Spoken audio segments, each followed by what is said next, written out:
अध्ययन किया, जैन धर्म को देखा कि जैन धर्म आगे क्यों नहीं बढ़ पाया, तो उसमें इन्होंने देखा कि जैन धर्म के नियम काफी कठोर थे, उसमें सख्त नियम पालन किया गया था। जैन धर्म में बहुत ही कठोर नियम था जैन धर्म का। खाना नहीं खाना है, ऐसे ही मर जाना है, आखिरी समय में खाना पीना छोड़ना है, वस्त्र नहीं पहनना है, ब्रह्मचर्य जीवन को जीना है। भाषा काफी कठिन थी, तो उस समय उनको वो प्रकृत भाषा बोलते थे जैन धर्म वाले। इन्होंने क्या दिया, पाली भाषा। उस समय की सबसे प्रसिद्ध भाषा पाली भाषा थी, उस समय की सबसे प्रसिद्ध भाषा पाली भाषा। तो पाली भाषा में इन्होंने उपदेश दिया और बीच का रास्ता अपनाने के लिए कहा कि बहुत ज्यादा बड़ा सपना भी मत देखिए, छोटा भी मत देखिए, बीच का रास्ता अपनाइए ताकि ज्यादा दिक्कत ना हो।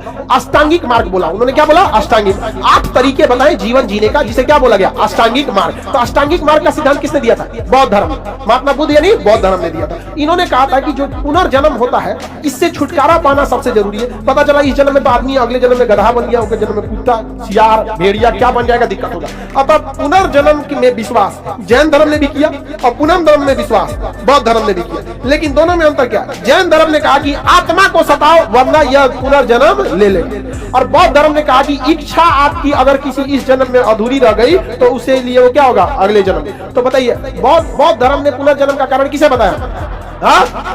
और जैन धर्म ने कहा आत्मा को सदा। महात्मा बुद्ध ने कहा कि इच्छा पर कंट्रोल पाना जरूरी है। महात्मा बुद्ध की बातें काफी लॉजिकल होती थी। उन्होंने कहा कि देखिए, सारे भीड़ को बुलाया कि एक चीज हम आपको बताते हैं, इसमें हर इंसान दुखी है। अभी भी आप लोग में भी हर इंसान दुखी है कि नहीं? हर इंसान दुखी है। सब लोग ने कहा कि एकदम सही बात बोल रहे हैं भाई, बहुत विद्वान आदमी है। उसके बाद उन्होंने कहा, पहला बात क्या बोला? हर इंसान दुखी है।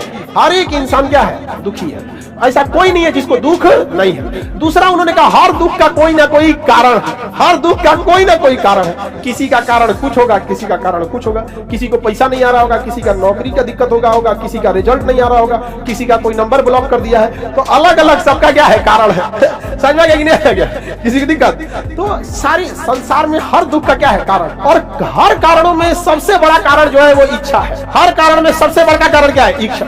इच्छा ही तो सबसे बड़ा कारण है। यदि किसी को इच्छा ही नहीं है तो दुख का कारण ही नहीं बनेगा। जैसे आपके लिए नौकरी आपकी इच्छा है, नौकरी आपके लिए इच्छा, इसलिए आपके दुख का कारण है। जिस दिन नौकरी मिल जाएगी उस दिन ये कारण ही नहीं बनेगा दुख का, फिर दूसरा कारण बनेगा दुख का। तो उन्होंने कहा हर दुख के पीछे कोई ना कोई क्या है? कारण है। बिना कारण कोई दुखी नहीं है। लेकिन इस इच्छा को क्या किया जा सकता है? नियंत्रण किया जा सकता है। इच्छा को क्या किया जा सकता है? कंट्रोल या नियंत्रण किया जा सकता है। कंट्रोल किया जा सकता है। इच्छा पर नियंत्रण पाया जा सकता है। समझ में कि नहीं? कैपेसिटी देख के, अष्टांगिक मार्ग देख कर अपने हिसाब से। अब जैसे मान के चले कोनो मुझौसल है, एकदम खोज रहा है कटरीना का, समझ गया, अपने बनमानुस की तरह, तो दिक्कत नहीं हो जाएगा। तो इच्छा पे कंट्रोल पाना जरूरी है कि नहीं? इसके लिए जरूरी है कि आप अपनी भी कैपेसिटी देखिए। पता चला कोनो को A+B का होल स्क्वायर नहीं पता, यूपीएससी की तैयारी सोच ले, ओकरा पता नहीं कि माइटोकांड्रिया किधर पाया जाता है, सोचे कि एम्स में डॉक्टर बनना है। दिक्कत हो जाएगा कि नहीं हो जाएगा? बहुत दिक्कत हो जाएगा।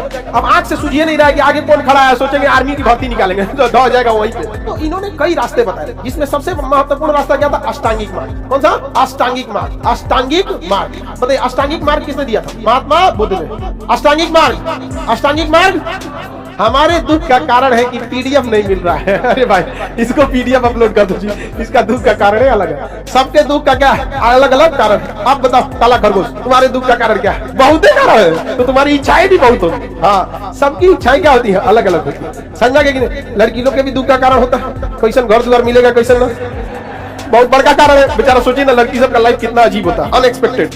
आप लोग को तो कम से कम इतना पता नहीं कि जैसा लाइफ है आप खुद बनाएंगे, बिगाड़ेंगे। इनके लिए तो कितना टफ होता होगा, बाप रे बाप। अंधकार में जीवन लगता है जैसे सुपरमार्केट से कैसे सामान खरीद के लाता आदमी, 10 मिनट देखो ठीक है, वैसे जाओ दूल्हा यही ठीक है। बड़ा अजीब लाइफ। लड़का लोग सोचो कितना रिस्क का चीज है, कैसा निकलेगा, पियक्कड़ होगा, बात नहीं मानेगा, घमंडी होगा, कैसा होगा कैसा नहीं। देखो होता है ना, आदमी दूसरे को हमेशा दाब के रखना चाहता है, अजब टाइप का होता है। कुछ कुछ आदमी को देखते हैं ना कि उड़ने लगता है, दूसरे को सोचता है दाब के रखे। घमंड में कौन चीज का घमंड कर रहा है? रावण का सोने का लंका न टिका तो कोने डेक्ची का मसाला है। भगवान तक लोग नहीं टिक पाए इस पृथ्वी पर, चलेगा कि नहीं यहाँ से? सोने का रावण का लंका न टूटा, कौन चीज का घमंड करता है? बड़ा दुखमय जीवन है। लेकिन टेंशन नहीं लीजिए, नौकरी हो जाएगा तो आप लोग के लिए जीवन थोड़ा आसान हो जाएगा। और नहीं हुआ तो जीवन बीतेगा वही रोटी बेलते हुए। आप लोग के लिए बहुत दिक्कत, इस चीज का हमेशा याद रखिए। लड़का तो कैसे घींच घाच के निकाल देगा, अपने घर में रहना है, इसलिए अष्टांगिक मार्ग पर जरूरी है।